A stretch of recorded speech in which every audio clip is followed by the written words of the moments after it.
Drama की starring हमारी female lead यून के साथ होती है, जो यहाँ स्कूल आई होती है। और तभी वो देखती है कि सारे स्टूडेंट यहाँ पर बहुत खुश होने लगते हैं कि जी फैमिली के यंग मास्टर्स आ गए हैं। फिर वो लोग जैसी कार से निकल रहे होते हैं तो यहाँ लड़कियां उन्हें देखकर बातें कर रही होती है कि ये जी फैमिली का सबसे बड़ा यंग मास्टर है और इसका नाम जीवन है। ये बहुत ही फेमस $1 बिलियन कंपनी का CEO है। फिर दूसरा यंग मास्टर जिसका नाम येन है, वो बहुत ही फेमस एक्टर है। और चौथा वाला यंग मास्टर जो कि हाई स्कूल का फेमस स्कूल बॉय है। और सबसे छोटा यंग मास्टर जीशाओ, उसका तो वो लोग को नाम नहीं याद आ रहा होता है। और फिर ये चारों यहाँ पर जा रहे होते हैं। सारी लड़की उनके लिए पागल हो रही होती है।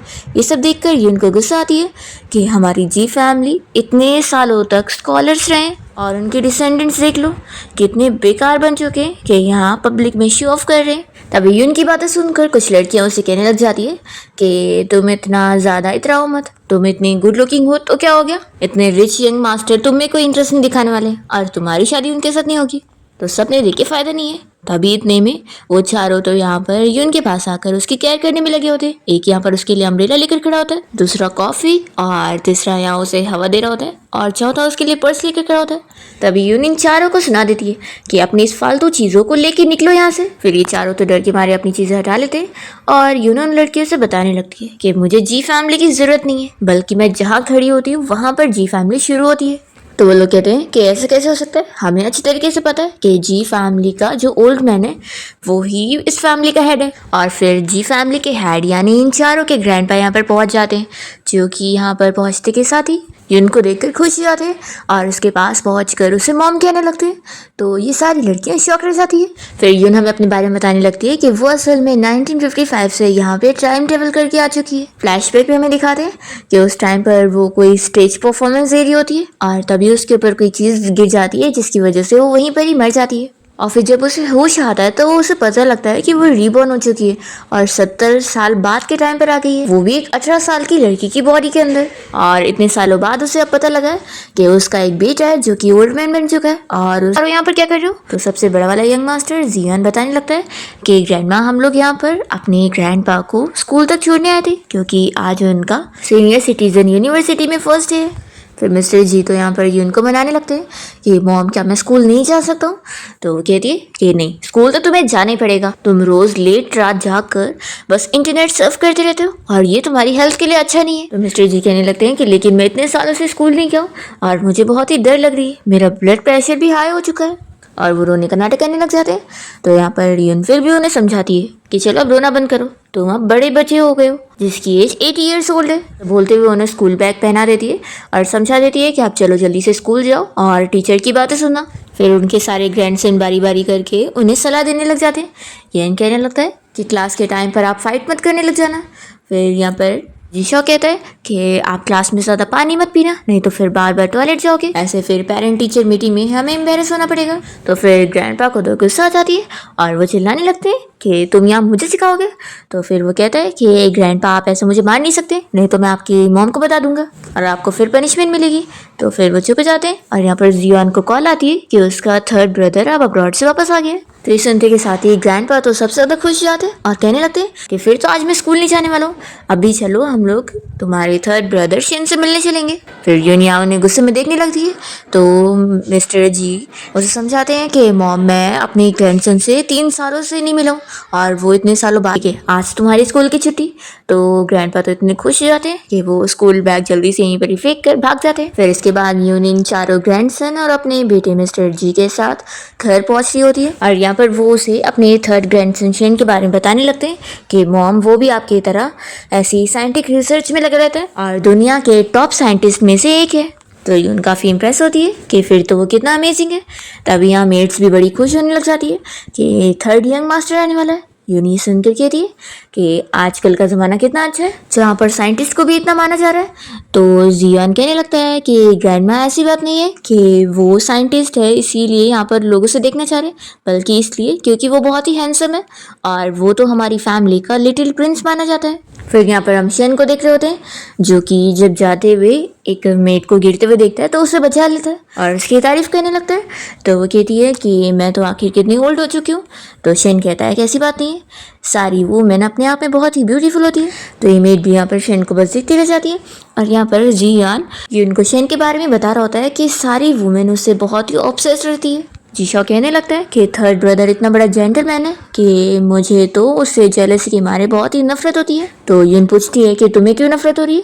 तो वो कहता है कि शायद इसलिए क्योंकि मैं उनकी तरह इतना बड़ा प्ले बॉय नहीं बन सकता। तो ये उसे बताने लगता है कि वो तुम इसलिए नहीं बन सकते क्योंकि प्ले बॉय बनने के लिए भी हैंडसम होने की रिक्वायरमेंट्स है जो कि तुम्हारे पास नहीं है। तभी ग्रैंडपा चिल्लाते हैं कि फाइट करना बंद करो, देखो अभी चल के हमें तुम लोगों के थर्ड ब्रदर को ढूंढना होगा क्योंकि उसकी आदत है बस लड़कियों के साथ फ्लर्टिंग करते रहने की। अगर वो ऐसी करता रहेगा तो कभी वो प्रॉब्लम में पड़ जाएगा और उसके सर पे चोट आएगी। तो जीशा कहता है कि ग्रैंडपा ऐसा कैसे हो सकता है, आज का ज़माना सब लॉ के हिसाब से चलता है, कोई ऐसा कैसे करेगा। फिर लोग जब शेन से मिलने पहुंचते हैं तो सामने एक सोल्जर खड़ा होता है और यून पूछती है कि क्या यही थर्ड ग्रेड ग्रैंडसन है। तो जीशा कहने लग जाती है और फिर ये लोग यहाँ पे डॉक्टर को बुलाते हैं शेन का चेकअप करवाने के लिए। और वह यहाँ पर शेन का चेकअप करने के बाद इन लोग को बताते हैं कि सच में इसके सर में चोट आने की वजह से इसका IQ लेवल अब 5 साल के बच्चे वाला हो गया है और शायद अब ये पूरी जिंदगी भर ऐसे ही रहेगा। तो फिर ये सुनते के साथ ही ग्रैंडपा को तो बहुत ही शौक लगता है और वो अपसेट हो जाते हैं कि क्या मेरा थर्ड ग्रैंडसन ऐसे ही रहने वाला है। तभी यहाँ पर यून से कहती है कि तुम ऐसे रो मत, सब ठीक हो जाएगा। तो फिर मिस्टर जी कहते हैं कि मॉम आप तो शांत रह सकती है लेकिन मैं नहीं रह पाऊंगा। तो यून कहती है कि तुम फिक्र मत करो, मैं उसका ट्रीटमेंट करके उसे 49 दिनों में ठीक कर दूंगी। तो फिर डॉक्टर कहने लगता है कि छोटी लड़की तुम क्या बकवास कर रही हो, ये मैं बोला ना नहीं ठीक हो सकता है। तभी यहाँ ग्रैंडपा तो खुश हो जाते हैं कि चलो अब मेरा ग्रैंडसन बच गया। तो डॉक्टर उनसे कहने लगते हैं कि मिस्टर जी क्या आप पागल हो गए हो, आप यहाँ पर एक छोटी सी लड़की पे बिलीव कर रहे हो, आपको मेरी बात माननी चाहिए, डॉक्टर मैं हूँ। तो फिर ग्रैंडपा डॉक्टर को बताने लग जाता है कि असल में इस घर में सिर्फ मिस यून की चलती है और हम सभी उनकी सुनते। तो डॉक्टर कहने लगता है कि एक छोटी सी लड़की की यहाँ पर क्यों सुनी जा रही है, इसको आता ही क्या होगा। तभी यून इस डॉक्टर के बैक पे अपना इंजेक्शन लगा दिए और से लगा दे और फिर वो सच में मान लेते हैं कि तुम तो सच में बहुत ही बड़ी एक्सपर्ट हो। और फिर वो तो तुरंत ही उसे थैंक्स बोलते हुए यहाँ से खुशी के मारे चले जाते हैं। और फिर यहाँ पे ग्रैंडपा भी उनकी तारीफ करने लगते हैं कि मेरी मॉम है ही बहुत ही एक्सपर्ट, वो इतने सालों से ट्रेडिशनल मेडिसिन की एक्सपर्ट रह चुकी है। तो अब तो शेन तो ठीक होने वाला है। ये सभी बड़ी हैप्पी हो जाते हैं।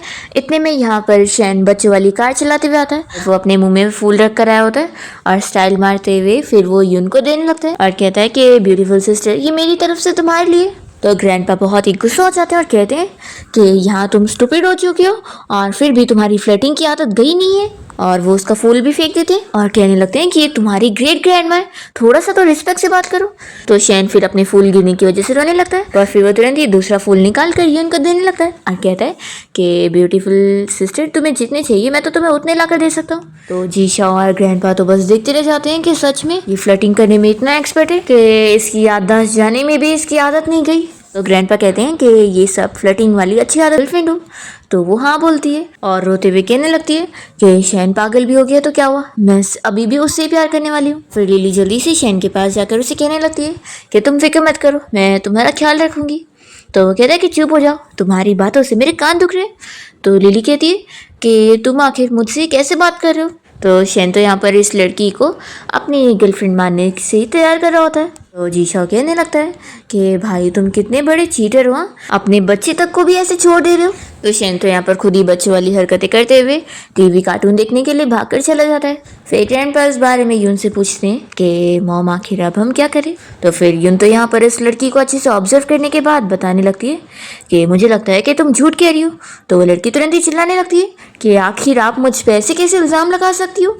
तो ग्रैंडपा चिल्लाते हैं कि तुम चुप हो जाओ, मिस यून बहुत ही फेमस साइकोलॉजी मास्टर रह चुकी है। ग्रैंडपा हमें बताने लगते हैं कि उनकी मॉम पुराने ज़माने से ही बहुत ही अच्छी साइकोलॉजी एक्सपर्ट थी। उन्होंने जेल वाले सारे लोगों में से असली खूनी को भी पहचान ली थी। यून लिली से कह देती है कि मैं कह रही हूँ ना कि तुम झूठ बोल रही हो तो झूठ बोल रही हो। तो ये लिली मन में सोचने लगती है कि सच में ये कितनी ज़्यादा चालाक लड़की है, इसे देख कर तो अब मुझे भी डर लग रहा है।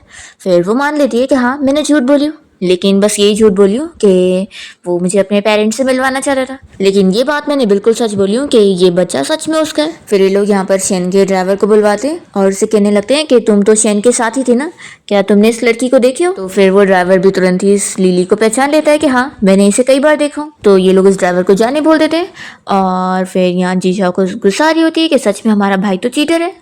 फिर यू यहाँ पर सजेस्ट करने लगता है कि वैसे तो ये मैटर अभी क्लियर हुआ नहीं है और सारा सच पता नहीं लगा, लेकिन आखिर ये लड़की प्रेग्नेंट है तो इसके लिए बाहर रहना खतरे से खाली नहीं होगा। तो फिर ग्रैंडपा भी इस बात से एग्री करने लगते हैं और लिली से कहते हैं कि अब से तुम यहीं पे रहोगी और हम लोग तुम्हारा ख्याल रखेंगे। और वो जीवन से पैसों का कार्ड लेकर इसे दे देते हैं और फिर यून से पूछते हैं कि मॉम ये सारी अरेंजमेंट ठीक है? तो यून मान जाती है कि ठीक है, अभी सब ऐसे ही करते हैं। फिर जियान जाने लगता है रूम अरेंज करने के लिए और इस लड़की से कहते हुए जाता है कि उस कार्ड में लिमिट है। तभी लड़की इन सारे लोगों का बिहेवियर ऑब्जर्व करने के बाद सोचती है कि आखिर ये वुमेन है कौन जिसकी यहाँ पर फैमिली में सब कोई सुन रहा है। फिर शैन जब अपना बैठ कर खेल रहा होता है तो उसके पास यू और जीशाओ दोनों पहुंच जाते हैं और जीशाओ कहने लगता है कि थर्ड ब्रदर अब तो तुम्हें खुश होना चाहिए, तुम्हारे पास सब वाइफ है।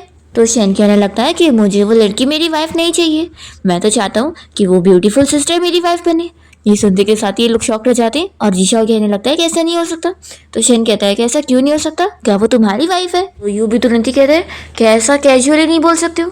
तो शेन कहता है कि तुम भी अग्री नहीं कर रहे हो, क्या वो तुम्हारी वाइफ है? तो यू कहता है कि ऐसा कैसे हो सकता है? तो शेन कहता है कि अगर दोनों की ही नहीं है फिर तो अब वो मेरी वाइफ है।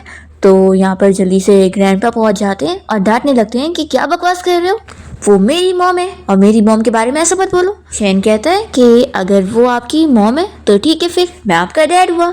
ऐसा बोलकर वो खुश हो रहा होता है। फिर ग्रैंडपा तो बड़े गुस्से में हो जाते हैं और इन लोगों को हंसी आ रही होती है। तो ग्रैंडपा फिर यहाँ पर जीशाओ को मार के बदला निकालते हैं।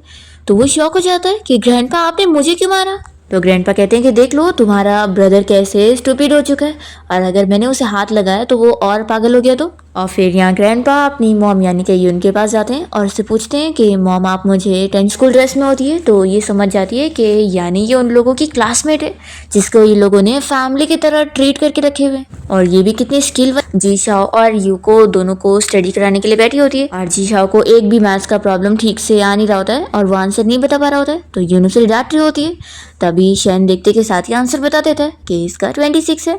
तो यू और जीशाओ उसकी तारीफ करने लगते हैं कि उसने कैसे देखते के साथ ही आंसर बता दिया, उसका IQ लेवल तो स्टूपिड बनने के बाद भी इतना हाई है। यून भी मान लेती है कि सच में ये बिल्कुल मेरे पे क्या है, तभी तो ये दिखने में भी मेरी तरह ही है। यहाँ शैन सुन चुका होता है कि जीशाओ को ये लोग बुद्धू कह रहे हैं तो वो भी उसकी मजाक उड़ाने लगता है और भाग जाता है। तो जीशाओ को गुस्सा आने लगती है। अभी यूनो से रोकती है कि तुम पढ़ाई करो चलो। फिर हम देखते हैं कि यहाँ मेड लिली को फ्रूट ला कर देती है। तो फ्रूट खाते ही लिली कहने लगती है कि चलो अब ठीक है, लेकिन अब मुझे गर्मी लग रही है तो तुम मुझे हवा करो। तो वो मेड AC चालू करने लग जाती है। तो लिली उसे चिल्लाती है कि तुम ये जानबूझ के कर रही हो, तुम्हें दिख नहीं रहा है मैं प्रेग्नेंट हूँ, चलो मुझे हाथ से हवा करो। फिर ये मेड उसे हवा देने लग जाती है। तो लिली कह देती है कि नील डाउन होकर हवा करो, मुझे ठीक से हवा नहीं लग रही है। उस मेड की पैर में चोट भी होती है तो भी ये उसे नील डाउन करने के लिए बोल रही होती है। तो फिर वो मेड यहाँ नील डाउन करते वक्त नीचे गिर जाती है। तभी इतने में शैन यहाँ पर पहुंच जाता है और वो ये सब देखते हुए उस लड़की को चिल्लाने लगता है कि तुम कितनी ज़्यादा खराब हो और वो यहाँ अपनी टॉय वाली बंदूक से उसे यहाँ परेशान करने लगता है। तभी इतने में इसका ड्राइवर यहाँ पर पहुंच जाता है और लिली उसे कहती है कि ये देखो कैसे सर्वेंट के सामने मेरी बेइज्जती कर रहा है, इसे सबक सिखाओ। तो फिर ये ड्राइवर तो यहाँ पर शैन को वॉल पे पुश कर देता है और उसके सर में चोट लग जाती है तो वो यहीं पर ही बैठ के रोने लगता है। ये देखकर फिर इस लड़की को बड़ी खुशी मिल रही होती है और तभी शैन की रोने की आवाज़ सुनकर जल्दी से यहाँ पर उसके दोनों भाई यू और जीशा आ जाते हैं और वो लोग उसकी केयर करने लगते हैं। तभी यून पूछती है कि आखिर उसे चोट कैसे आई। तो ये ड्राइवर तुरंत ही बताने लगता है कि मिस्टर शैन खुद ही यहाँ खेल रहे थे और गलती से गिर गए और रुको आप लोग फिक्र मत करो, मैं जल्दी से इन्हें मेडिसिन लगा के आता हूँ और इन्हें चुप भी कराता हूँ। ऐसा बोलकर ये ड्राइवर जल्दी से शैन को एक रूम में लेकर जाता है और उसे कैंडी देते हुए चुप कराने लगता है और समझाता है कि मैं जैसा बोल रहा हूँ ना तुम्हें अभी सभी के सामने वही बोलना है कि तुम खुद से गिरे थे और तुम खुद ही खेल रहे थे, मैंने तुम्हें नहीं मारा। तो फिर ये डर के मारे वैसे ही रिपीट करता है कि ठीक है मैं खुद से खेल रहा था और खुद से गिरा। तो ड्राइवर कहता है कि हाँ बहुत ही अच्छे बच्चे, अब मैं तुम्हें बाद में और कैंडी दूंगा। फिर वो इसे सबके सामने ले आता है और कहता है कि देखो मिस्टर शैन चुप हो गए। फिर उसकी चुप होने के बाद यूनो और बाकी सभी उससे पूछने लगते कि आखिर क्या हुआ था, उसे चोट कैसे लगी। तो फिर यहाँ पर वो ड्राइवर के कहने पर मैं खुद से गिर गया था। और ऐसा वो इसलिए बोलता है क्योंकि वो वहीं पर ही खड़े होकर उसे डरा रहा होता है। पर फिर शैन जल्दी से बता देता है कि ऐसा इसने मुझे बोलने को बोला जबकि इसने मुझे खुद मारा है। और फिर वो डर के मारे जल्दी से यून के पास आके बैठ जाता है। ट्रैवर कहने लगता है कि ये स्टूपिड हो गया है, ये कुछ भी कह रहा है डर के मारे। तो शेन कहता है ये बुरा आदमी है, मैं इसके साथ नहीं खेलूंगा, इससे मुझे मारा है। तो यून कहती है कि तुम अच्छे बच्चे हो ना, जाओ भी कार्टून देखो। तो फिर शेन जाते हुए उसे फ्लावर देकर जाता है और फिर यून इस ड्राइवर को अपने पास आने के लिए बोलती है। फिर सीधा उसे एक जोरदार थप्पड़ मार कर नीचे गिरा देती है और उसके ऊपर पैर रख कर चिल्लाती है कि तुम्हारी इतनी हिम्मत हो गई। तो फिर ये लिली तुरंत ही उसके साइड लेते हुए कहने लगती है कि आखिर तुम कितनी एरोगेंट हो जो यहाँ ड्राइवर के साथ ऐसा कर रही हो, वो इतने सालों से जी फैमिली के लिए काम कर रहे हैं। और वो जी शाओ और यू से कहने लगती है कि माना कि आप दोनों इसे बड़ा लाइक करते हैं लेकिन ये आप दोनों को फूल बना रही है और अपनी मर्जी चला रही है, ऐसा आप लोग कैसे चलने दे सकते हैं। तो दोनों ही इसे चिल्लाते हैं कि तुम अपना मुंह बंद रखो, तुम होती कौन ऐसा बोलने वाली। यून तो यहाँ पर इस ड्राइवर को अच्छे से पैर से दबाकर सबक सिखा रही होती है। तो ये लिली कहने लगती है कि मिस्टर जी ने मुझे अपनी ग्रैंड डॉटर इन लॉ के तौर पे मान चुके और उन्होंने मुझे ये कार्ड भी दिया है और यही इस बात का प्रूफ है। तो फिर यून तुरंत ही एक पैर मारकर उसका कार्ड भी गिरा देती है और कहती है कि ये तुम्हें गलती से दे दिया गया था और अब तो ये भी नहीं मिलेगा। तो फिर लिली कहती है कि रुको, मैं अभी जाकर मिस्टर जी को बता के आती हूँ। अभी इतने में ग्रैंडपा खुद ही पहुंच जाते हैं और कहते हैं कि मुझ तक पहुंचने की ज़रूरत ही नहीं है।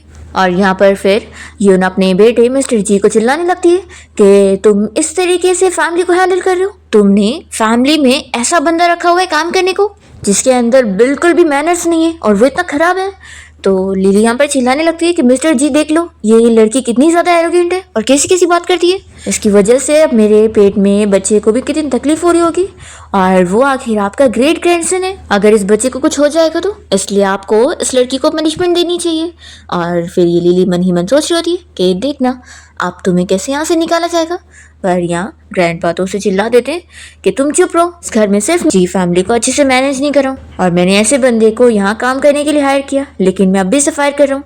और फिर वो इस बंदे को यहाँ से लेकर जाने के लिए बोलते हैं। तो गार्ड जैसे ही इस ड्राइवर को बाहर लेके जा रहे होते हैं तो जल्दी से जी शाओ और यू पीछे जाते हैं और जी शाओ तुरंत ही इसे एक पैर से जोर से मारता है और चिल्लाता है कि तुम्हारी इतनी हिम्मत हुई कि तुमने मेरे भाई को बुली किया। तो फिर इसका भाई यू खुश होकर इसे थम्स अप दिखाने लगता है कि उसने बिल्कुल सही केक मारा। और फिर यून यहाँ पर इस लेडी के पास बढ़ती है और कहती है कि अब तुम्हारी बारी है, तुम्हारे ही सामने शेन को ऐसे बुली किया जा रहा था और तुम उसकी साइड लेने के बजाय उस ड्राइवर की साइड। सच बताओ ये बच्चा सच में शेन का है या नहीं। तो फिर ये लिली तुरंत ही ग्रैंडपा से माफ़ी मांगने लगती है कि मिस्टर जी मुझे माफ़ कर दो, असल में शेन मेरा ठीक से ख्याल नहीं रख रहा था और वो मुझे छोड़ना चाह रहा था तो इसलिए मैं थोड़ा सा उसे हेट कर रही थी, इसलिए मैंने बदला लेने के लिए उसे बुली होने दी, लेकिन अब मुझे अपनी गलती का एहसास हो गया है।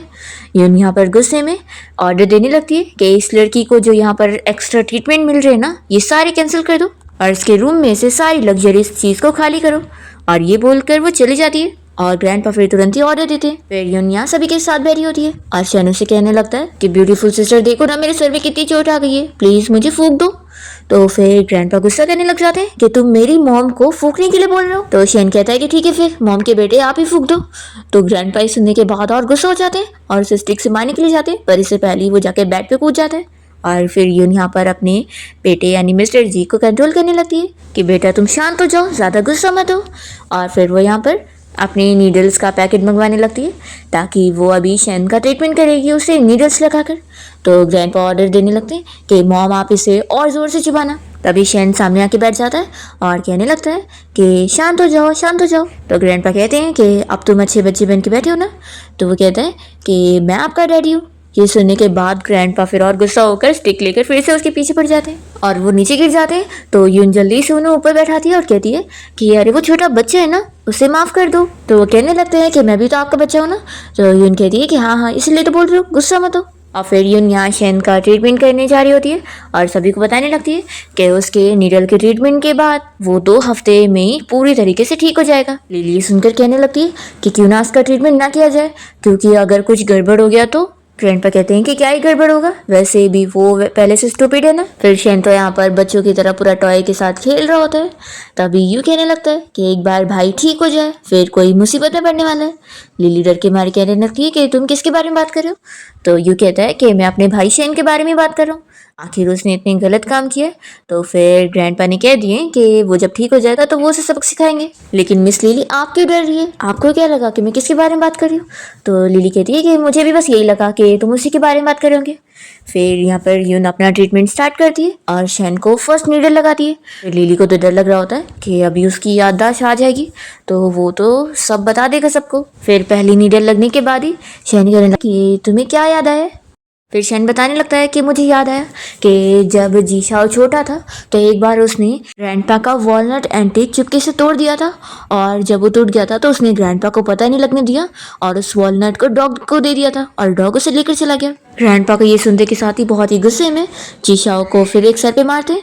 तो वो ग्रैंडपा को कंट्रोल करने लगता है कि ग्रैंडपा शांत हो जाओ, ये पुरानी बात है ना, उससे मेंशन नहीं करते। फिर यून दूसरी नीडल लगाने जा रही होती है तो लिली रोकने लगती है कि ज्यादा नीडल अच्छा नहीं रहेगा ना, तो भी यून लगा देती है। और फिर से शैन को कुछ चीज याद आता है और वो बताने लग जाता है कि मुझे याद आया है कि जीशाओ जब छोटा था तो उसे एक बार बहुत तेज टॉयलेट आई थी और तभी सामने टेबल पे ग्रैंडपा का कप रखा था और उसने जल्दी में उसमें टॉयलेट कर दिया। और तभी ग्रैंडपा वहाँ पर आए और उन्होंने पूछा कि इसमें क्या है, तो फिर उसने बताया कि वो उनकी पुरानी आइस टी है। तो ग्रैंडपा ने उस वक्त एक सांस में उस पूरे कप को पी गए। ये सुनते के साथ ही ग्रैंडपा शॉक हो जाते और वो तुरंत ही जो चाय पी रहे होते हैं उसे थूक देते हैं। और यहाँ पर जियान को भी घिन आ रही होती है और फिर ग्रैंडपा गुस्से में यहाँ जीशाओ को मारने के पीछे पड़ जाते हैं। तो कहता है कि ग्रैंडपा शांत हो जाओ, ये भी पुरानी बात है। फिर यून फिर से शैन को एक और नीडल लगाती है तो शैन को और भी कुछ याद आता है। तो यहाँ पर जीशाओ तो अब डर जाता है कि भाई सच में क्या आपको फिर से मेरे बारे में याद आया? अब तो किसी और के बारे में आना चाहिए ना। तो शैन बताता है कि इस बार मुझे बड़े भाई जियान के बारे में याद आया। तो जीशाओ खुश होकर कहता है कि फिर भाई अच्छे से बताओ और जोर जोर से बताना। तो शैन याद दिलाने लगता है कि भाई क्या आपको याद है कि एक बार आपके कपड़े में किसी ने लाल मिर्ची पाउडर डाल दिया था और आपको कितनी ज्यादा जलन हुई थी, 3 दिन तक आप परेशान थे। ये सुनने के बाद जीशाओ हंस रहा होता है। तो यहाँ शैन बताने लगता है कि इसी ने ही वो पाउडर डाला था। तो जीशाओ तो शौक रह जाता है कि इस बार उसी के बारे में इसे याद आया और वो तो डर के मारे यहाँ से भागने लगता है और इसे जल्दी से ग्रैंडपा और जियान गुस्से में पकड़ लेते हैं और ग्रैंडपा गुस्से में उसके पीछे कैक्टस को गिरा देते हैं और वो बेचारा बस शौक रह जाता है और कहने लगता है कि आप लोग पास्ट को याद करके मुझे ऐसे टॉर्चर मत करो। फिर यून शैन को चौथा इंजेक्शन लगाने जा रही होती है तो उसे जीशाओ रोकने लगता है कि प्लीज़ और इंजेक्शन मत लगाओ, क्योंकि ठीक है वैसे भी एक दिन में ज़्यादा इंजेक्शन सही नहीं रहेंगे, ये उसकी हेल्थ के लिए अच्छा नहीं होगा। लिली तो पूरा डर में बैठी होती है कि अच्छा वो उसके बारे में उसे कुछ भी याद नहीं आया। और यहाँ पर यूज को नोटिस करके रख रहा होता है और कहने लगता है कि मिस लिली आपको क्या हो गया? तो वो कहती है कि शायद मैं बहुत थक गई हूँ ना, तो मैं अपने रूम में जा रही हूँ रेस्ट करने के लिए। फिर उसके जाने के बाद यहाँ पे ग्रैंडपा शैन से इस बारे में पूछने लगते हैं कि तुम्हें जो इंजेक्शन लगी उसके बाद क्या तुम्हें दर्द हो रहा है? तो शैन कहने लगता है कि बिल्कुल दर्द नहीं हो रहा, मुझे तो उल्टा ब्यूटीफुल सिस्टर की अभी तक फ्रेग्रेंस आ रही है। ग्रैंडपा सुनते के साथ ही गुस्सा होने लग जाते हैं कि तुम बार बार मेरी मॉम के साथ ऐसी फ्लर्टिंग करते रहते हो, एक बार तुम बस ठीक हो जाओ फिर मैं तुम्हें सबक सिखाऊंगा। फिर यून शैन को समझाने लगती है कि तुम मुझे ग्रैंडमा बोला करो।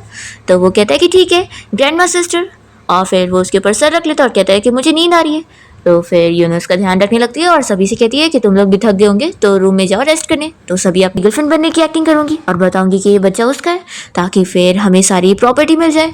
लेकिन देखो अब हम क्या करेंगे, अब तो हम ऐसे एक्सपोज होने वाले हैं तो हमें भाग जाना चाहिए।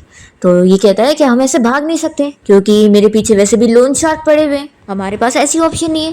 तो अब एक ही ऑप्शन है कि जो हमें अमीर होने के रास्ते से रोकेगा हम उसे रास्ते से हटा देंगे। फिर हम देखते हैं कि यून को ये सभी मिलके सरप्राइज देते हैं एक लग्जरी स्पोर्ट्स कार की कि वो ड्राइविंग पे जाएगी तो उसे बहुत अच्छा लगेगा। और यहाँ पर ग्रैंडपा तो कहने लगते हैं कि मेरी मॉम ड्राइविंग एक्सपर्ट है, देखना वो कितने अच्छे से कार चलाएंगी। और जियान यहाँ पर बताने लगता है कि उसके और यू की तरफ से ये उसके लिए गिफ्ट है। अभी जीशाओ को इस स्पोर्ट कार को देख के लालच आ रही होती है और वो आकर यून से कहने लगता है कि ग्रैंडमा वैसे तो मेरे पास कोई गिफ्ट नहीं था आपको देने के लिए, लेकिन कोई बात नहीं, मैं आपको अपनी मास्टर सर्विस दे सकता हूँ इस कार को चलाने की। तो ये लोग कहते हैं कि तुम ग्रैंडमा को फूल मत बनाओ, तुमने क्या अपना होमवर्क करे पहले ये बताओ। तो वो जल्दी से टॉपिक को घुमाने लगता है और पूछता है कि हमारा थर्ड ब्रदर शेन कहाँ पर है। तो यून भी पूछती है। फिर इन लोग को पता लगता है कि वो तो घर में कार चलाने का गेम खेल रहा है। तो यून कहती है कि ठीक है फिर मैं जा रही हूँ अपने ड्राइविंग टेस्ट के लिए। फिर वो जैसी कार में बैठी है तो जल्दी से जीशाओ भी बैठ जाता है और ये से कहने लगता है कि भाई अब मैं पहले बैठ गया हूँ तो मैं इस ड्राइविंग टेस्ट के लिए जाऊँगा। तभी हम लिली और उसके उस ड्राइवर बॉयफ्रेंड को देखते हैं जो कि आपस में इस बारे में डिस्कस कर रहे होते हैं कि उसने कार के टायर को ऑलरेडी ख़राब कर चुका है और बीच रास्ते में वो कार फट जाएगी। दूसरी तरफ हम यहाँ पर शेन को देखते हैं जो कि घर पे यहाँ पर अपनी कार को रिमोट से चला रहा होता है और फिर सोचता है कि चलो मैं देखता हूँ कि इस कार ने क्या क्या चीज़ें रिकॉर्ड करी है। और फिर उसे देखने को मिलता है कि कैसे उस ड्राइवर और उसकी गर्लफ्रेंड लिली ने मिलकर उस कार को ख़राब करे। तो फिर ये शॉक हो जाता है कि ब्यूटीफुल सिस्टर खतरे में है और फिर ये जल्दी से भागते हुए यून को बचाने के लिए जा रहा होता है, पर वो खुद सीढ़ियों से नीचे गिर जाता है। फिर हम देखते हैं कि यून और जीशा जब यहाँ कार से जा रहे होते हैं तो जीशा कहने लगता है कि ग्रैंडमा आप तो कितना ज़्यादा तेज़ी में कार चलाती हो, आप तो बहुत ही बड़ी एक्सपर्ट निकली। तो यून बहुत ही सीरियस मोड में उससे बता रही होती है कि एक्चुअली में इस गाड़ी को जानबूझ के ख़राब किया गया और मैं बिल्कुल भी ब्रेक्स नहीं लगा पा रही हूँ, इसलिए ये गाड़ी स्लो नहीं हो रही। तो फिर ये सुनने के बाद वो शॉक हो जाता है। दूसरी तरफ जियान जब घर पहुंचता है तो वो देखता है कि शेन यहाँ सीढ़ियों पे बेहोश पड़ा है, तो वो जल्दी से उसे उठाने लगता है। तो जैसे ही शेन थोड़ा होश में आता है तो वो कहने लगता है कि ब्यूटीफुल सिस्टर को बचा लो, और वो फिर बेहोश हो जाता है। फिर यहाँ पर जी शाओ की तो हालत ख़राब हो रही होती है और वो कहने लगता है कि ग्रैंडमा ये कार तो इतनी ज़्यादा स्पीड हो चुकी है, अगर मुझे पहले पता होता तो मैं कभी ये सीट पे बैठता ही नहीं, आखिर मैं क्यों आया। तभी हम देखते हैं कि जियान और ग्रैंडपा कि भाई हम लोग को जल्दी से बचा लो, तो वो कहता है कि डरो मत, हम लोग फॉलो कर रहे हैं। फिर यून जियान को ऑर्डर देते हुए सब बताने लगती है कि वो असल में अभी कार से कहाँ पर पहुँचने वाली है। ग्रैंडपा यहाँ पे डर रहे होते हैं कि मॉम को कुछ हो ना, तो जियान कहता है कि ग्रैंडपा आप फिक्र मत करो, मैं ग्रैंडमा को कुछ नहीं होने दूंगा। फिर हम देखते हैं कि यून और जीशा जब यहाँ कार से जा रहे होते हैं तो जैसे ही लोग टनल में आते हैं तो सामने इनको 2 ट्रक नजर आता है जो कि पूरा आजू बाजू खड़ा होता है और बीच में बहुत ही कम स्पेस होती है। तो ये देखकर तो आप पूरा जीशा डर चुका होता है कि अब ये लोग बचने वाले नहीं है। वो सोचता है कि लगता है मुझे जल्दी से अपना एक फ़ोटो पोस्ट कर देना चाहिए क्योंकि ये मेरी आखिरी निशानी रहेगी, ताकि मेरे मरने के बाद लोग मुझे याद रखें।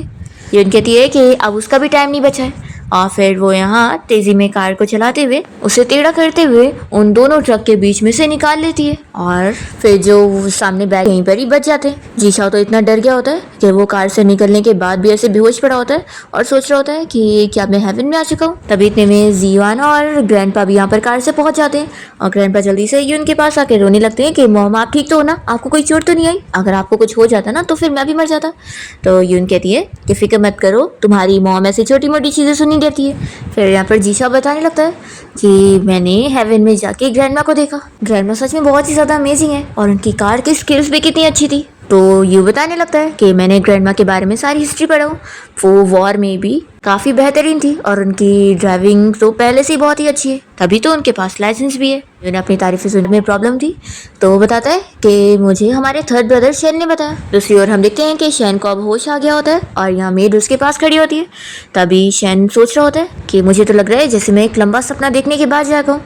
दूसरी तरफ यहाँ पर जियान यून को इस बारे में बताने लगता है कि उस गाड़ी को उस ड्राइवर ने खराब किया है और उसने पता लगा लिया है कि वो अपनी गर्लफ्रेंड के साथ भाग रहा है। फिर ये सारे मिलकर ट्रेन स्टेशन पर पहुंच जाते हैं उन दोनों को रोकने के लिए और यून उनसे साफ कह देती है कि तुम लोगों ने जो करे हो ना, अभी तुम लोग को पहले उसकी सजा मिलेगी।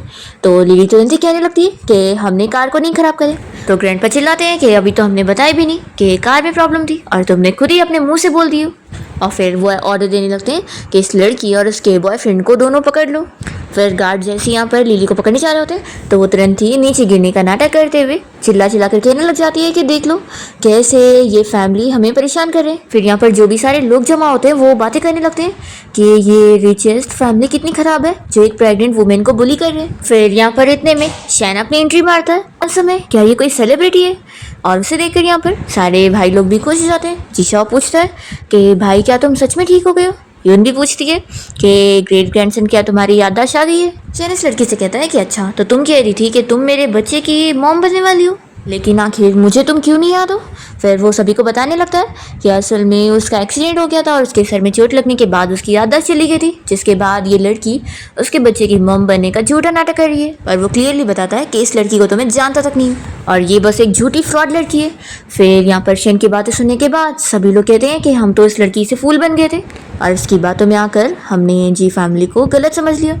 फिर ये लिली और उसका ये ड्राइवर बॉयफ्रेंड दोनों ही मिलकर कहने लगते हैं कि झूठ कह रहा है और वो उसे कहती है कि तुम भूल चुके हो क्योंकि उस दिन हम दोनों ड्रंक थे, इसलिए तुम्हें याद ही नहीं आ रहा है कि मैं तुम्हारी गर्लफ्रेंड हूँ।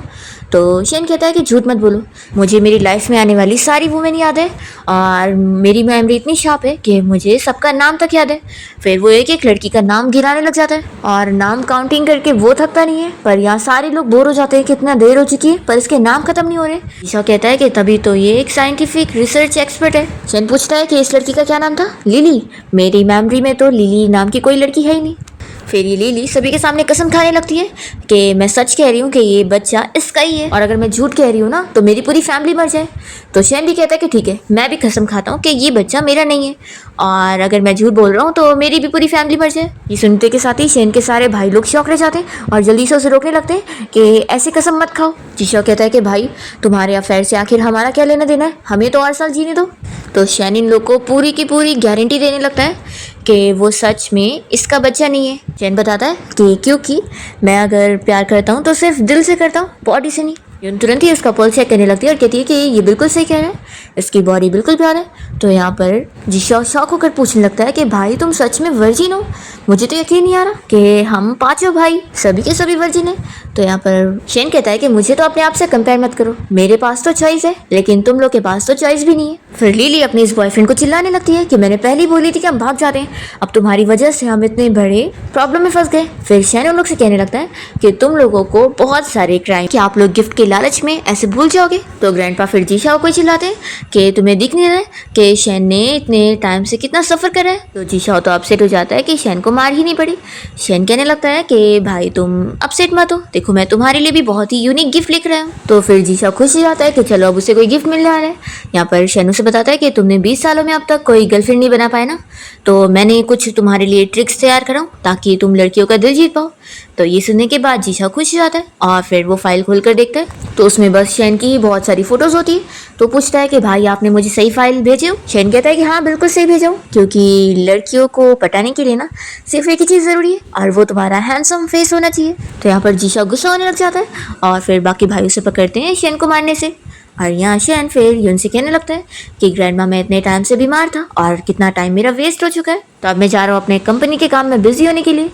तो यून खुश होती है कि चलो तुम कुछ तो समझदार हो। जाते जाते भी शेन यहाँ पर यून को रोज़ देकर जाता है तो वो एक्सेप्ट कर लेती है। और फिर जब यहाँ से शेन चला जाता है तो सभी लोग उससे बाय कर रहे होते हैं। तभी यून यहाँ पर ग्रैंडपा से कहने लग जाती है कि बेटा अब तुम्हारी बारी है, तुमने कहा था कि तुम अपने 3rd ग्रैंडसन से मिलना चाहते हो, लेकिन अब मिल चुके ना, तो अब तुम स्कूल जाने के लिए कोई भी बहाने नहीं बना सकते, अब कल तुम्हें स्कूल जाना ही पड़ेगा। तो बेचारे ग्रैंडपा फिर अपसेट होकर यहाँ पर दुखी वाला गाना गाते हुए जाने लगते हैं। फिर यून सुबह होने के बाद यहाँ ग्रैंडपा के रूम में आ जाती है और पर्दा खोलते हुए उन्हें जगाने लगती है कि चलो बेटा जाग जाओ, अभी तुम्हें स्कूल जाना है। तो फिर ग्रैंडपा तो जानबूझ के यहाँ पर बीमार होने का नाटक करने लगते हैं और कहते हैं कि मॉम आज मेरा पेट बहुत दुख रहा है, मैं आज लगता है स्कूल नहीं जा पाऊंगा। यून फिर याद कर रही होती है कि पुराने टाइम में भी जब वो छोटे थे तभी भी ऐसे ही करते थे। और यून फिर यहाँ पर कहती है कि मैं 3 तक काउंट कर रही हूँ, तैयार हो जाते हैं स्कूल जाने के लिए। यून उन्हें बाहर तक छोड़ने जाती है और कहती है, और वो जल्दी से बाहर आकर कहने लगता है कि आखिर मेरे स्कोर्स का लेना देना मेरे ग्रैंडपा के साथ तुम क्यों कर रहे हो? वैसे भी मैं एक ख़राब स्टूडेंट अपनी मर्जी से हूँ और अगर मेरे अंदर कोई एबिलिटी होती तो सभी लोग मुझे बिना एबिलिटी वाला नहीं बोलते। और वो अपनी बुराई करने लगता है। तो यहाँ पर मिस्टर जोतो हंसने लग जाता है और यहाँ ग्रैंडपा उसे चुप कराते हैं। फिर यून जी शॉ के लिए पूरी गारंटी देने लगती है कि उसे पूरा यकीन है कि जी शॉ एक अच्छी यूनिवर्सिटी में एडमिशन ले पाएगा। तो यहाँ मिस्टर जो को फिर भी यकीन नहीं आ रहा होता और वो हंसने लगते हैं। तभी ग्रैंडपा ये सबसे परेशान हो जाते हैं और कहते हैं कि मुझे वैसे भी स्कूल के लेट हो रहा है, मैं जा रहा हूँ। तो ये जो कहता है कि तुम क्या बोल रहे हो, तुम इतने बड़े हो गए और स्कूल जा रहे हो? तो फिर यून कहती है कि इसमें हंसने वाली कौन सी बात है, तुम्हें अपने स्कोर याद है? हाई स्कूल में तुमने कितने गंदे स्कोर्स लाए थे। और वो उनके सारे स्कोर्स गिनाते हुए उनका मजाक उड़ा रही होती है। तो फिर मिस्टर जो तो शॉक हो जाते हैं कि तुम्हें मेरे मार्क्स कैसे पता। और फिर उनकी यहाँ पर ईगो पर आ जाती है बात।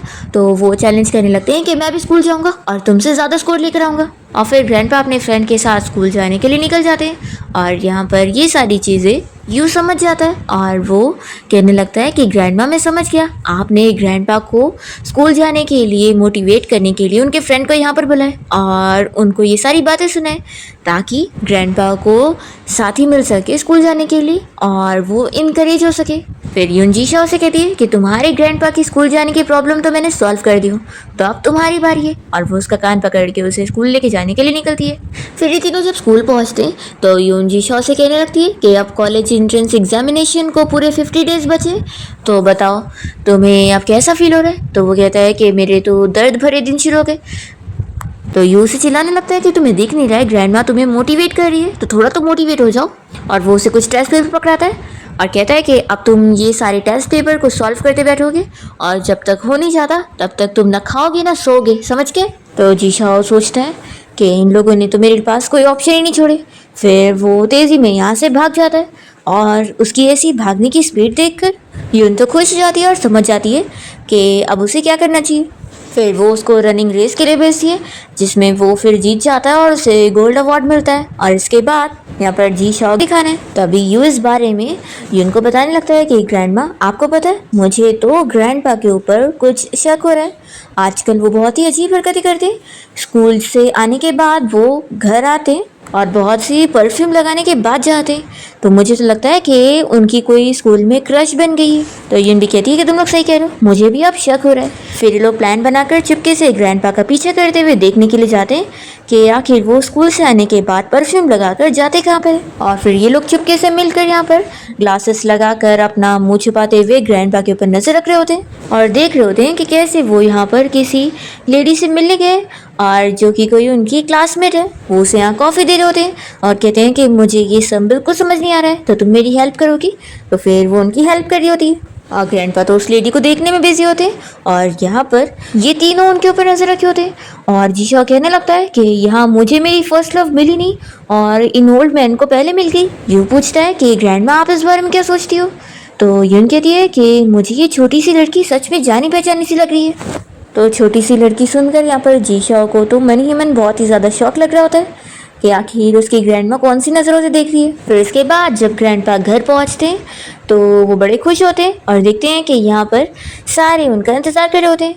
और यूनो से कहती है कि तुम्हें नहीं लगता कि तुम्हें सभी बच्चों को कुछ एक्सप्लेन करना चाहिए। जियान की बेटी भी कहने लगती है कि ग्रेट ग्रैंडपा मैंने सुनी कि आप किसी को डेट कर रहे हो। तो फिर ग्रैंडपा शर्माने लगते हैं कि तुम सभी को पता लग गया। तो फिर ये लोग ग्रैंडपा को बैठाते हैं और कहते हैं कि ग्रैंडपा आप बताओगे कि आपके और उनके बीच में चल क्या रहा है। ग्रैंडपा बताने से शर्मा रहे होते हैं तो जीशा कहने लगता है कि मैं बताता हूँ, ज़रूर कुछ ऐसा हुआ होगा। ग्रैंडपा को अपनी सीनियर सिटीजन यूनिवर्सिटी में F4 का ओल्ड बॉय ग्रुप मिल गया होगा। फिर हम वो इमेजिनरी स्टोरी देखने लगते हैं जिसमें ग्रैंडपा हीरो होते हैं और उनके तीनों फ्रेंड यहाँ पर स्कूल के फेमस F4 ग्रुप होते हैं जिसे सब कोई बहुत ही डरता है। और वो लोग क्योंकि बहुत ही रिच फैमिली से बिलोंग करते हैं, स्कूल का प्रिंसिपल भी यहाँ उनसे डर रहा होता है और उनके शूज साफ करने लगता है और सॉरी कहता है। तो फिर यहाँ पर जो ग्रैंडपा जो कि हीरो है स्टोरी के, वो कहते हैं कि अगर सॉरी से काम हो जाता तो पुलिस की क्या ज़रूरत होती, और वो उसके ऊपर पानी डालने जा रहे होते हैं। पर तभी हीरोइन की एंट्री होती है, यानी कि ग्रैंडपा की वही क्रश की जिनका नाम मिस रुआन है। वो तुरंत ही भागते हुए आती है, प्रिंसिपल को बचाने के लिए प्यार में पागल हो जाते हैं और फिर दोनों यहाँ होटल में टाइम स्पेंड करते हैं। जिसके बाद ग्रैंडपा को पता लगता है कि उस लड़की की शादी पहले से तय है, तो फिर वो उसको शादी वाले दिन ही उसके फियांसे से छीनने जाते हैं और उसे उठा के सभी के सामने लेकर चले जाते हैं। और फिर इस तरीके से ड्रामा की प्यारी सी हैप्पी एंडिंग हो जाती है। अब ये सारी स्टोरी सुनने के बाद यून यहाँ पर शाओ से कहने लगती है कि तुम आखिर रोज रोज क्या देखती रहती हो। तो बताती है कि मैंने बहुत सारे शॉर्ट ड्रामा देखे हो और ये लो आप भी देखो। तभी जियान जल्दी से जाकर अपनी बेटी शाओ से फ़ोन लेता है और कहता है कि तुम्हारे पास ये फ़ोन कैसा है, मैंने मना किया था ना कि तुम फ़ोन नहीं लोगी। तो बता देती है कि मुझे अंकल जीशा ने दिए थे। तो फिर ये लोग उसे फिर मारते हैं और ग्रैंडपा भी यहाँ जीशा को थैंक्स करने लगते हैं कि तुमने तो शाओ को बिगाड़ के रख दियो और अब वो पढ़ाई करने के बजाय ड्रामा सीख रही है। फिर यहाँ पर यू कहने लगता है कि ग्रैंडपा क्यों ना आप खुद ही अपनी और ग्रैंडमा रुआन की लव स्टोरी सुना दो, मैं हेल्प करती थी। तो वो उन्हें पसंद करने लगे। तो यहाँ पर फिर यून खुश होने लगती है कि इस लड़की के बारे में सुनकर तो लग रहा है कि वो एक अच्छी लड़की है। शाओ पूछती है कि फिर ग्रेट ग्रैंडपा क्या अब आप डेट कर रहे हो। तो ग्रैंडपा शर्माते हुए कहते हैं कि तुम क्या बात कर रही हो, अभी तो वो बस मेरी क्रश है और हम लोग अभी फ्लर्टिंग करने की स्टेज पे हैं और मैंने उस लड़की को कन्फेस करने का सोचा पर अब मेरी हिम्मत ही नहीं हो रही है। तो यून कहने लगती है कि इसमें डरने वाली क्या बात है, हिम्मत करो और उस लड़की को कन्फेस करो। तो फिर ग्रैंडपा तो खुश हो जाते हैं और कहते हैं कि मॉम क्या आप सच कह रही हो, मॉम क्यों ना आप भी प्लीज़ मेरे साथ चलो ना उस लड़की से मिलने के लिए और आप ही मेरी हेल्प कर दो। ये देखते हुए जीशा को हंसी आ रही होती है और वो कहने लगता है कि देखो फिर से मामा बॉय शुरू हो गए। यून कहती है कि देख लो तुम्हारे ग्रैंडसन तुम पे कैसे हंस रहे हैं। तो फिर ग्रैंडपा फिर यहाँ जीशाओ को गुस्से में देखते हैं और उसे चुप करा देते हैं और कहने लगते हैं कि मॉम मुझे कोई फ़र्क नहीं पड़ता है, आपको मेरे साथ चलना ही होगा।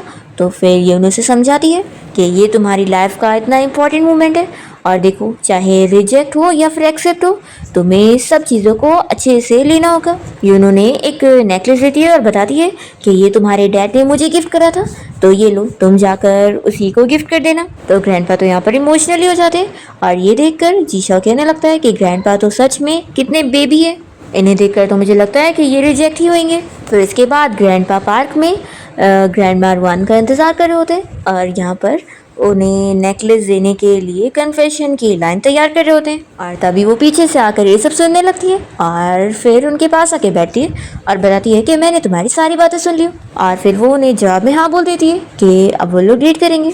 ग्रैंडपा बहुत ही खुश हो जाते हैं और जल्दी से उन्हें हाथ पकड़ के लेके जाते हैं और फिर ये लोग अपना डेट पर साइकिल चलाते हुए घूमने जाते हैं और ये सब देखकर यून भी खुश होती है। फिर अपनी डेटिंग स्टार्ट करने के बाद ग्रैंडपा तो यहाँ घर आकर अपने सारे ग्रैंडसन के सामने शो ऑफ कर रहे होते हैं और जीशाओ से कहने लगते हैं कि जाओ मैंने जो डेटिंग वाला पोस्ट डाला हूँ उसे जाके लाइक करो।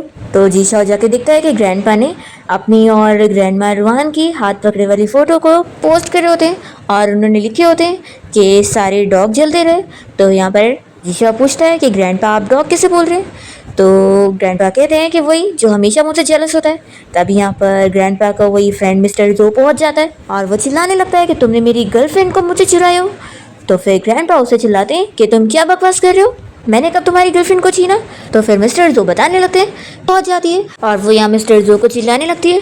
तो यून से तो फिर वो भी डर जाता है और तुरंत ही उसकी बात सुनकर बैठ जाता है। यून उससे पूछने लगती है कि तुम क्या बकवास कर रहे हो कि इसने तुम्हारी गर्लफ्रेंड को छीना, क्या तुम्हारे पास कोई एविडेंस है। तो फिर मिस्टर जो कहने लगता है कि मेरे पास अच्छे एविडेंस है, मैं बिना एविडेंस के थोड़ी ना आया हूँ यहाँ पर। वो अपने फ़ोन का मैसेज दिखाने लगता है कि उसने रुआन को मैसेज करा था और पूछा था कि क्या तुम मेरी गर्लफ्रेंड बनोगी। तो उसने उसे मैसेज करके बोली थी कि हाँ बनूंगी, लेकिन तुम्हें मुझे जेड ब्रेसलेट गिफ्ट करना होगा। तो फिर मिस्टर जो से ब्रेसलेट भी गिफ्ट कर चुके थे। अब यहाँ ये मैसेज देखकर वो कहने लगते हैं कि देख लिया रुआन सच ही मेरी गर्लफ्रेंड है। तो यहाँ पर ग्रैंडपा बिल्कुल नहीं मानते और कहते हैं कि ऐसा हो ही नहीं सकता है, ये रुआन पक्का नहीं है, कोई और ही हो गई है। जीशा कहने लगता है कि ग्रैंडपा देख लो, ग्रैंडमा रुआन तो एक 2 टाइमर निकली और सिर्फ 2 टाइमर ही नहीं बल्कि वो तो एक गोल्ड डिगर भी है। देख लो इनसे जेड ब्रेसलेट मांगी हुई है और आपसे भी तो आपका नेकलेस लूट कर गई है और उसे बेच चुकी है। तो ग्रैंडपा चिल्लाने लगते हैं कि तुम क्या बकवास कर रहे हो। तो फिर वो दिखाता है कि देख लो ऑनलाइन पोस्ट पर उस नेकलेस को कितने भारी दाम में बेचा गया है। ग्रैंडपा तो ये देखकर शॉक रह जाते हैं कि सच में वो नेकलेस अब बिक गया है, तो क्या सच में रुआन ने बेची है। यून कहने लगती है कि ऐसा हो ही नहीं सकता, उसकी महंगी वॉच कहीं रास्ते में गिर गई थी और तभी ग्रैंडमा रुआन ने उसे वॉच उठा कर दी थी और वो इस बारे में बताती है और कहती है कि देखा इससे प्रूव होता है कि वो एक अच्छी लड़की है, वो ऐसी पैसों की लालची थोड़ी ना हो सकती है। तो जीशा कहता है कि यानी मैंने उन्हें गलत समझा। फिर वो देखता है कि उसकी ग्रैंडपा तो यहाँ से ऑलरेडी जा चुके हैं।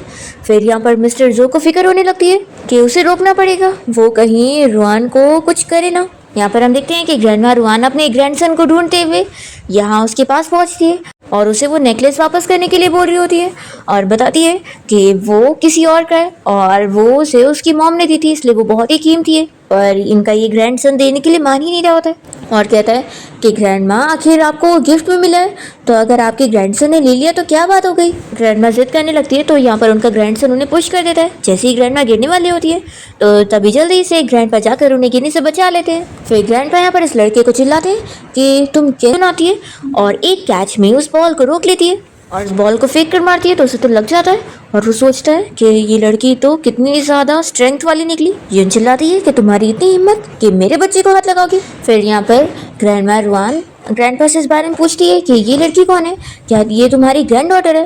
ग्रैंडपा कहते हैं कि ये अभी मैं तुम्हें नहीं एक्सप्लेन कर पाऊंगा, लेकिन मैं इतना बता दूं कि वो बहुत ही इंपॉर्टेंट है, वही मेरी शादी डिसाइड करेंगी। और फिर वो इस लड़के को चिल्लाते हैं कि मुझे वो नेकलेस वापस कर दो, वो मेरी मॉम का है। तभी इतने में यहाँ पर जीशा भी पहुंच जाता है और वो उस लड़के को चिल्लाने लगता है कि मेरे ग्रैंडपा का नेकलेस वापस करो, नहीं तो तुम बचोगे नहीं, मैं भी कोई कम गैंगस्टर नहीं हूँ। तो इसे देखकर उस लड़के को हंसी आने लगती है कि ये हाई स्कूल बॉय क्या ही कर लेगा और वो यहाँ पर अपने सारे गुंडे दोस्तों को बुला लेता है और उसे धमकी देने लगता है कि देखो बच्ची यहाँ से निकल जा, नहीं तो देखो चोट लग जाएगी। तो फिर एक हाई स्कूल के बच्चे को मारने वाला नहीं बनना चाहता हूँ। तो जीशा उसे चैलेंज करने लगता है कि फाइटिंग की क्या जरूरत है, अगर तुम में दम है तो मुझे गेम में हरा के दिखाओ। तो फिर वो लड़का तो यहाँ जीशा को हल्के में ले रहा होता है और कहने लगता है कि चल फिर हम लोग चैलेंज करते हैं, अगर मैं जीता तो फिर मैं उस नेकलेस को वापस नहीं करने वाला हूँ और अगर हारा तो दे दूंगा। फिर यहाँ पर जीशा तो अच्छे से गेम खेल ही नहीं पा रहा होता है और वो लड़का यहाँ पर जीतने की पोजीशन पर होता है। तो यून जीशा उसे कहती है कि तुम हटो, मैं खेलती हूँ। और फिर वो इतनी अच्छे से बॉल हिट करती है कि सारे गोल होने लगते हैं। ये देखकर वो लड़का शॉक रह जाता है। तो फिर वो बोर्ड गेम के बीच में आके लेट जाता है और कहता है कि खेल के दिखाओ। तो फिर यून उसमें भी बॉल हिट करके आखिर गोल कर ही लेती है और जीत जाती है। तो फिर ये लड़का अपनी बात से पलट जाता है कि मैंने कोई शर्त नहीं लगाया था और मैं वो नेकलेस नहीं वापस करने वाला। और वो कह देता है कि तुम लोग मेरा कुछ बिगाड़ भी नहीं पाओगे क्योंकि मेरे बॉस बहुत ही ज़्यादा पावरफुल है। और फिर यहाँ पर इस लड़के का बॉस यानी कि कोई गुंडा आ जाता है जिसका नाम मिस्टर मो है। वो जब यहाँ पहुँचता है तो यून को देखते के साथ ही वो शॉक रह जाता है और फिर वो ग्रैंडपा से पूछता है कि क्या ये वही है। और फिर वो यून के सामने अच्छे से रिस्पेक्ट में आके खड़ा होता है और यून उसे कहती है कि छोटे बच्चे तुम तो काफ़ी बदल गए। फिर ये मिस्टर मो याद करने लगता है कि जब वो छोटे थे तभी वॉर का टाइम चल रहा था और यहाँ पर बहुत सारे लोगों को खाने की कमी थी और वो भी यहाँ पर भूखे तड़प रहे थे। तभी वहाँ पर यून आई थी और वो सारे लोगों की हेल्प करी थी और उन्हें खाना दे रही थी, जिनमें इसमें खत्म होता है। और यून यहाँ पर इस बंदे से कहने लगती है कि क्या मैंने तुम्हारी इसलिए हेल्प करी थी कि तुम बड़े होने के बाद ऐसे गलत काम करोगे। तभी मिस्टर मू को अपनी गलती का एहसास हो जाता है और वो मान लेते हैं कि अब मैं वापस ये सारे काम नहीं करूँगा, मैं प्रॉमिस करता हूँ। वो अपने उस चेले को भी डांटने लगते हैं और उसे समझा देते हैं कि वो नेकलेस वापस करे। फिर ये ग्रैंडमा रुआन का ग्रैंडसन जल्दी से उनके पास जाता है और उन्हें मनाने लगता है कि सिर्फ आप ही मुझे अब बचा सकती हो। तभी यून रुआन को इस बारे में समझाने लगती है कि देखो मैं अच्छे से जानती हूँ कि तुम हमेशा अपनी लाइफ में फंसी हुई हो। वो उसे मोटिवेट करने लगती है कि तुम्हें अब ये सारी चीज़ों को दूर करना चाहिए और जो तुम करना चाहती हो उसे अपनाना चाहिए। तो ग्रैंडमा रुआन को फिर ये उनकी बातें बिल्कुल सही लगती है और वो यहाँ अपने इस ग्रैंडसन को थप्पड़ मार के कह देती है कि अब वो उसके साथ कोई लेना देना नहीं रखने वाली है। और फिर ग्रैंडमा रुआन यहाँ से कुछ कहे बिना चली जाती है। इसके बाद हम देखते हैं कि ग्रैंडपा यहाँ पर सभी के साथ घर पर होते हैं और तभी डोरबेल बजता है। तो ग्रैंडपा समझ जाते हैं कि ज़रूर मेरी रुआन आई होगी। वो जल्दी से पहले परफ्यूम लगाने लगते हैं। तो यून समझाती है कि लड़की को ज़्यादा वेट मत करवाओ, जाओ जल्दी दरवाज़ा खोलो। तो वो कहते हैं कि हाँ मॉम। और फिर वो जल्दी से जाके दरवाज़ा खोलते हैं और यहाँ पर सच में रुआन ही उनसे मिलने आई होती है। और वो कहने लगती है कि मैंने तुम्हारी मॉम की बात सुनने के बाद इस बारे में सब समझ चुकी हूँ कि मैं आखिर अपनी लाइफ में करना क्या चाहती हूँ। वो यहाँ पे ग्रैंडपा को रिजेक्ट कर रही होती है कि वो असल में अपनी लाइफ में अब कोई पार्टनर नहीं चाहती है बल्कि अपनी लाइफ में और कार के पीछे भागते हुए रोने लगते हैं। पर रुआन नहीं रुकती और वो चली जाती है और उन्हें अपसेट देखकर यहाँ पर जीशाओ और यू को भी अच्छा नहीं लगता। और फिर उसके बाद ग्रैंडपा इन लोग के ऊपर सर रख कर रो रहे होते हैं। तभी यहाँ पर यून आती है और वो हंसने लगती है। तो ग्रैंडपा कहते हैं कि मॉम यहाँ मेरे साथ इतना बुरा हो गया, मैं रो रहा हूँ और आपको हंसी आ रही है। तो यून कहती है कि मुझे कुछ हंसी वाली चीज़ें याद आ गई थी इसलिए मैं हंस रही हूँ। और वो जीशा से कहती है कि चलो अपनी ग्रैंडपा को हंसाओ। तो जीशा कहता है कि ग्रैंडमा मैं क्या कर सकता हूँ, मुझे तो आज तक प्यार हुआ ही नहीं, तो मुझे नहीं पता कि हार्ट ब्रोकन लोगों को कैसे ठीक किया जाए। यू कहता है कि मेरे पास एक आइडिया है, हम ब्रदर शेन से पूछते हैं। फिर ये लोग शेन को कॉल लगा लेते हैं और उसे वीडियो कॉल पे पूछने लगते हैं कि ब्रदर शेन आप बताओ, आपने तो इतने टाइम से इतनी सारी लड़कियों को डेट करे हो, तो आपको हार्ट ब्रोकन होने पर कैसा फील होता है और आप अपने आप को कैसे ठीक करते हो। तो शेन कहता है कि मेरा तो कभी हार्ट ब्रेक हुआ ही नहीं, उल्टा मैं दूसरों के हार्ट ब्रेक करता हूँ। तो ग्रैंडपा तो यहाँ पर और रोने लग जाते हैं और कहते हैं कि इसका पहले कॉल कट करो। और वो यून से कहते हैं कि मॉम अभी भी आप मुझ पर हंस रही हो। तो यून बताने लगती है कि मुझे तुम्हारी लाइफ देखकर इतना हैप्पीनेस फील हो रहा है कि मैंने तुम्हारी लाइफ में सारी चीज़ें देख पाई, तुम प्यार में भी। तो फिर ग्रैंडपा जाते हैं और यून के ऊपर सर रख कर रोने लगते हैं। तो इन्हें देखकर जीशा कहता है कि सच में ग्रैंडपा तो मम्माज बॉय है। और वो यून से कहे जा रहे होते हैं कि मॉम मुझे सच में रोना आ रहा है। तो वो कहती है कि हाँ रो लो, रोने के बाद तुम हल्का ही फील करोगे। फिर जीशा और यू कहने लगते हैं कि आखिर ग्रैंडपा का मूड ठीक करने के लिए क्या किया जाए, कुछ पार्टी वार्टी करनी चाहिए। तो फिर ग्रैंडपा यहाँ बताने लगते हैं कि मेरी मॉम का 100th बर्थडे आने वाला है, तो हम लोग एक बड़ी सी पार्टी रखने वाले, मैं बहुत सारे लोगों को इन्वाइट करूँगा और एक ग्रैंड पार्टी रखूँगा। तो यून तो यहाँ स्माइल कर रही होती है। फिर नेक्स्ट डे हम देखते हैं कि चारों भाई अपने अपने काम से जल्दी निकल रहे होते हैं यून की बर्थडे पार्टी के लिए। यान जो कि अपना प्रेस कॉन्फ्रेंस के लिए गया होता है क्योंकि वो तो एक फेमस एक्टर है, वो भी बीच में छोड़कर उसे आना पड़ता है जल्दी। जीशा और यू अपने स्कूल को बीच में छुट्टी मार के यहाँ बर्थडे पार्टी के लिए जल्दी से होटल पहुँचते हैं और ये इतनी ग्रैंड पार्टी होती है कि सारे वेटर्स यहाँ पर देखने के लिए खड़े होते हैं कि आखिर मिस्टर जी की मॉम कौन है जिनकी आज 100th बर्थडे पार्टी है। और जब यहाँ पर यून की एंट्री होती है तो वो लोग शॉक रह जाते हैं कि ये 100 ईयर की है। फिर हम देखते हैं कि बर्थडे पार्टी में यहाँ पर यून का फैमिलीज का कांटेक्ट खत्म हो गया और वो दोनों अलग हो गए। और इवन तो जी चिंग तो यून को कितना लाइक भी करा करता था। और फिर यहाँ पर यून के सारे ग्रेट ग्रैंडसन बारी बारी करके उसे बर्थडे गिफ्ट देते हैं और ऐसे उसका अच्छे से बर्थडे सेलिब्रेट हो जाता है। फिर नेक्स्ट सीन में हम देखते हैं कि एग्जाम के रिजल्ट आ चुके होते हैं और जीशा ने एग्जाम पास कर लिया होता है, तो इसलिए उसके भाई यहाँ पर उसे कॉन्ग्रेचुलेट कर रहे होते हैं और ग्रैंडपा भी यहाँ पर उसे मार मार कर कहने लगते हैं कि मुझे तो यकीन नहीं आ रहा तुमने सच में एग्जाम में इतना अच्छा करे। तो जीशा यहाँ पर शौक में होता है कि ग्रैंडपा मैंने एग्जाम में अच्छा किया तभी भी आप मुझे मार रहे हैं। तो वो कहते हैं कि तुम हमेशा ऐसी मार ही खाते रहोगे। फिर वो पूछता है कि वैसे ग्रैंडपा अब मैं कॉलेज जाने वाला हूँ तो अब आप मेरा पॉकेट मनी बढ़ाओगे ना। तो वो पूछते हैं कि तुम और पॉकेट मनी का करोगे क्या। तो फिर ये कहता है कि ग्रैंडपा मैं कॉलेज जा रहा हूँ तो मैं भी तो डेटिंग करूँगा ना और डेटिंग करने के लिए पैसे लगेंगे। तो ग्रैंडपा कहते हैं कि ठीक है मैं 400 बढ़ा दूंगा। तो ये सुनकर वो कहता है कि ग्रैंडपा इसमें क्या होगा।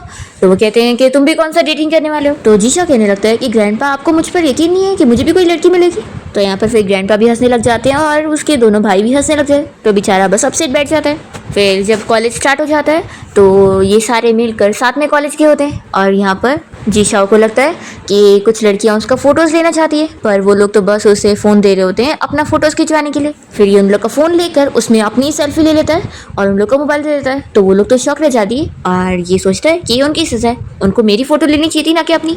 फिर ये लोग जब क्लास के लिए जाते हैं तो एक नया प्रोफेसर आया होता है जिसे देखकर सभी लोग शौक रह जाते हैं कि कितना हैंडसम है और वो कोई और नहीं बल्कि शेन होता है। यहाँ पर यून भी शेन से काफ़ी इंप्रेस होती है कि उसका ये ग्रेट ग्रैंडसन कितना ज़्यादा इंटेलिजेंट है कि वो एक प्रोफेसर भी बन गया है। फिर हम देखते हैं कि क्लास में तभी एक लड़की आई होती है जो कि लेट होती है और वो ऊपर से शेन को खड़े होकर परस्यू करने के लिए उसे पूछने लगती है कि क्या उसकी कोई गर्लफ्रेंड है। शेन गुस्से में उसे चिल्ला देता है कि दोबारा कोई उसे ऐसे क्वेश्चन ना पूछे और वो यहाँ पर उसे रिजेक्ट भी कर देता है। तो सभी लोग बातें करने लगते हैं। फिर क्लास खत्म होती है सारे स्टूडेंट यहाँ से। तो फिर वो लड़की जो बहुत ज़्यादा ही इतरा रही थी वो यहाँ पर यून से कहने लगती है कि तुम्हें क्या लग रहा है कि तुम्हारे बुलाने पर प्रोफेसर यहाँ पर आ जाएंगे। बिल्कुल नहीं, जब उन्होंने मुझे भाव नहीं दिए थे तो क्या तुम्हें देंगे। पर तभी शेन तो यहाँ पर यून के लिए उसके पास आ चुका होता है और यून उसकी तारीफ करने लगती है कि सच में वो कितना अमेजिंग है और वो कहती है कि अब मैं मान सकती हूँ कि तुम और मैं बिल्कुल सेम है। फिर शेन कहता है कि चलो ग्रैंडमा आप चलते हैं। तो बाकी दोनों भी यहाँ पर यून से कहने लगते हैं कि हाँ ग्रैंडमा, और वो सभी मिलकर उसकी केयर करते हुए उसे लेकर जाते हैं। तो ये सारी लड़कियाँ आपस में बातें करने लगती है कि आखिर वो लड़की है कौन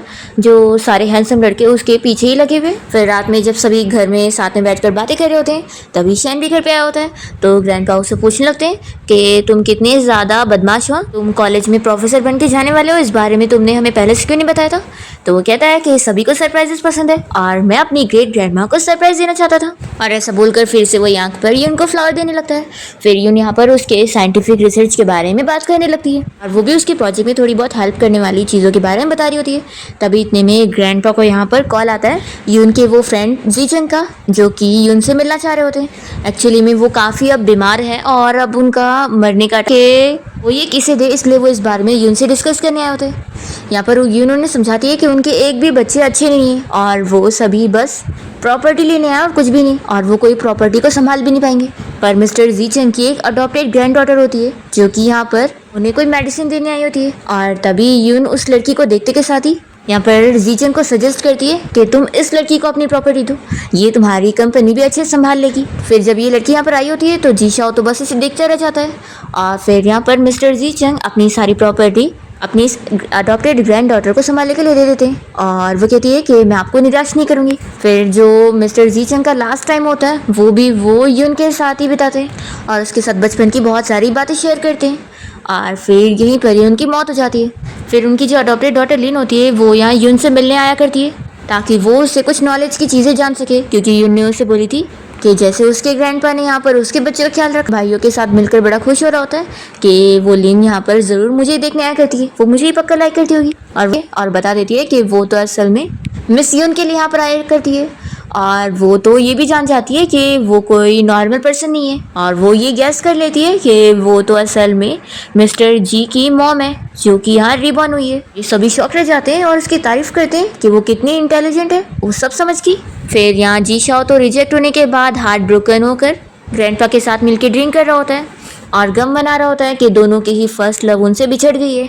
और दोनों यहाँ ड्रिंक करते हुए मस्त डांस वगैरह कर रहे होते हैं। फिर मिस्टर जीचंग के फ्यूनरल पे भी यहाँ लिन आई होती है और वो जब यहाँ यून से बातें कर रही होती है तो यून यहाँ पर उसे कहती है कि अब मैं तुम्हारा ख्याल रखूंगी और अब से समझ लूँगी कि तुम मेरी बच्ची हो। जब जीशाओ ये सुनता है तो उसे शौक लग जाता है कि वो जिसे अपनी गर्लफ्रेंड बनाना चाहता था वो अब उसकी आंटी बन चुकी है। उसका और दिल दुख जाता है। फिर हम देखते हैं कि यून ने अपने पुराने टाइम में जो साइंटिफिक रिसर्च करी थी उसका उसके ऊपर कुछ केस हो जाता है और वो अपना केस लड़ने जाती है और उन फॉरेनर से फाइट करती है कि वो लोग उससे साइंटिफिक रिसर्च की वो सारी चीज़ें नहीं ले सकते हैं क्योंकि वो सब उसने खुद फाइंड करी है। वो अपने आप को इनोसेंट प्रूफ कर ही देती है और उन लोगों से लड़के जीत जाती है। यून अपनी कंट्री को भी ऑनर दिलाती है।